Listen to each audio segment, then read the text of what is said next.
So when I was in middle school, I really, really wanted to be cool, and I wasn't. And then when I was in high school, I also really, really wanted to be cool, but I also wasn't. And then I was like, I'm gonna go to college, and that'll be it. I will finally do it. And I wasn't. But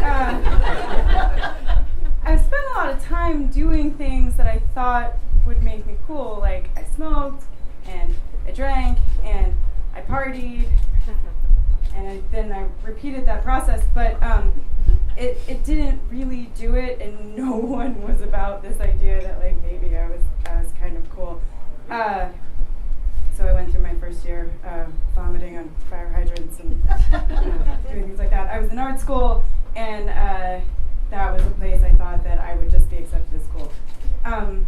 So freshman year flew by, and I was terrible. And then sophomore year arrived, and I was like, finally, I've got this down. I know what people are doing. And everyone was like, you are not cool.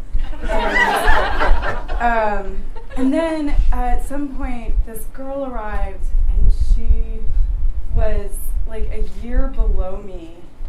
And she was just that person, like, you know how you meet people in college and you're like, why would someone let this 18-year-old live on their own? They are incapable of taking care of themselves. And she would do things like only ramen and then pass out at Kmart because she was only eating ramen. And I was like, you need to eat vegetables, little one. You just need to. Anyway, but she would complain all the time, right? We would be in the studios, we would be smoking, we would be drinking over our turpentine, which isn't safe. And we would be partying, and she would complain, it's not safe to do that. And I was like, shut up. Her name was Allison. And then we would smoke weed in the studios, and she'd be like, stop that! And I would be like, you're not cool! Anyway. So then finally I spent a lot of time like butting heads with this girl because she was always reporting us, and then we got in trouble and we were like, this girl reported us. And then eventually enough time passed, and I was in a class with her, and I discovered that she was spending, okay, can I just say, I was in art college, like this really kind of weirdly elite art college, with a girl who was literally making etchings like on copper plates of dinosaurs vacuuming on planets. Like not a specific planet, just planets. And I was like, wow, you are so bonkers. And she really, they were in a barbershop quartet, not her, the dinosaurs, and it was very complicated.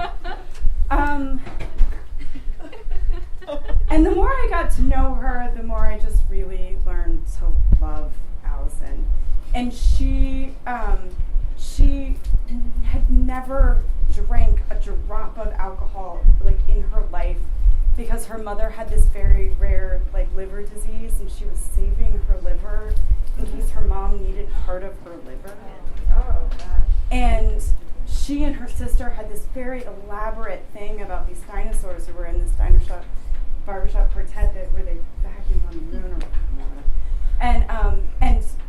And eventually our etching teacher was like, what is this? And I was like, she's delusional.